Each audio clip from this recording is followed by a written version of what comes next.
Hey guys, welcome back to Critical Flick. Today I'm going to be reviewing something a little different on the channel. We don't normally review documentaries, but I got opportunity to see a documentary that focuses around geek culture and why we idolize superheroes and why we're so invested in these characters.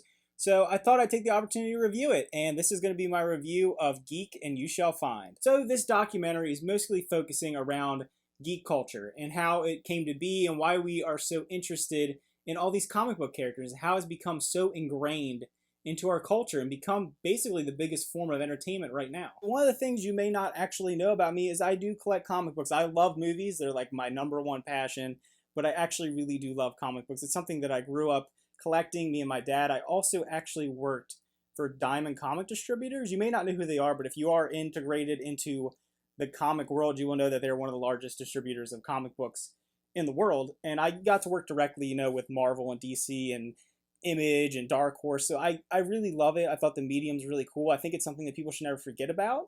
People need to not forget that these movies are based off of classic material, and it's really awesome that you're seeing a resurgence of it. Now, this documentary combines some of my favorite things. It combines history, it combines comic books, it combines mythology. It's really cool to see how maybe these old myths and these old legends from in the past created some of the modern superheroes we know today, and how these superheroes changed throughout time and how they adapted to the culture and the era that they existed in, whether it be during World War II, during the Civil Rights Movement. There's like a lot of things that people don't realize about how integral comics may have been in influencing our society, and specifically young people in society. And I think this documentary comes about at one of the best times.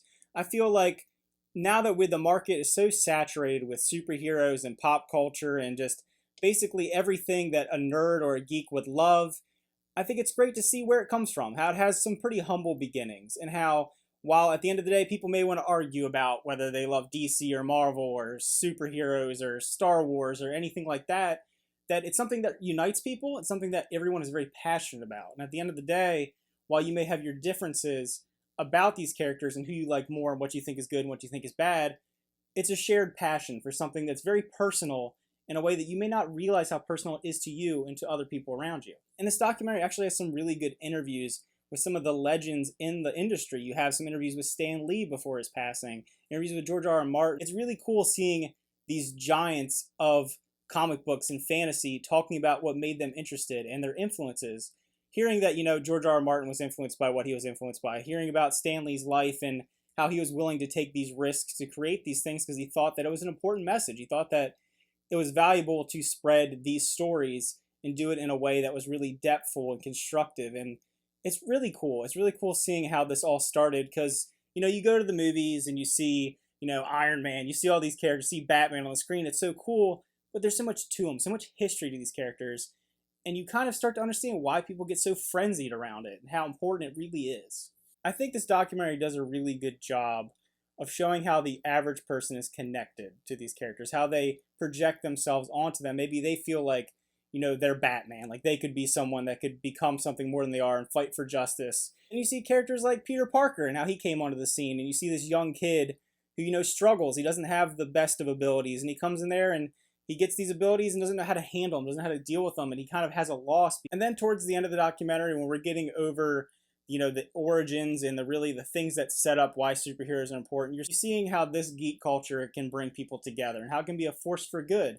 And like I said, it's cool to see the positive side of the industry, the positive side of fandom, because at the end of the day, you see some really toxic things sometimes around these whole things, but seeing how people can use these characters to lift other people up, to really bring people together is really cool. There's particularly parts in it when you hear about charities that are going in and going to children's hospitals and trying to cheer up children and just being the light in someone's darkness. And it's really cool to see that. I really love that part of the industry, and I love that it highlights it. It's such a feel-good moment.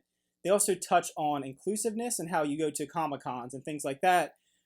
You just feel at home. And I know in particular, when I go to a convention, I feel like I fit in. Maybe some other times I can't talk about how much I love movies or I love comic books or things like that. It's cool to see that and see kind of how that grows and interview regular people and why they feel that way and why they want to dress up like their favorite character. And there's one line in particular in the documentary that really resounded with me, and it's when someone says that we don't watch movies to escape reality, but we watch these things and enjoy this pop culture to navigate reality. And that's really interesting to me. I never really thought about it that way. You always hear, it's escapism. Entertainment's always escapism.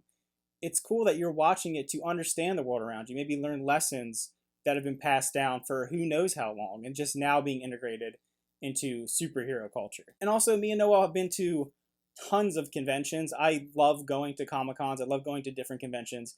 Up here in the Northeast, there's a lot going on for my job. I used to go to them all the time to do marketing. So it's something I'm really passionate about. And whenever I see a documentary that touches on the subject, I always like to check it out. There's been a couple, and I think this is one of my favorite ones that deals with this topic, and it does it in a pretty intellectually and heartfelt way. It's real people with real stories, and it's so interesting seeing someone like Stanley or George R. Martin that is this larger than life character, and they feel the same way. They have the same influences, the same feelings for these characters, and I thought that was really touching. So those are my thoughts on Geek and You Shall Find. I think it's really interesting. I think if you like comic books, you like superheroes, and you want to see more about, where they came from, how they influence us, how they will continue to influence, how this phenomenon has just taken the world by storm. Maybe you like conventions, maybe you like the movies, maybe you like the books. It's cool just seeing it. It's cool like realizing that it has such a strong impact on people. So if it's something that you would want to check out, I know it's available on streaming. You can watch it. I definitely recommend it. I think it's just a really solid documentary in a society that can kind of get bogged down on the negatives of fandoms.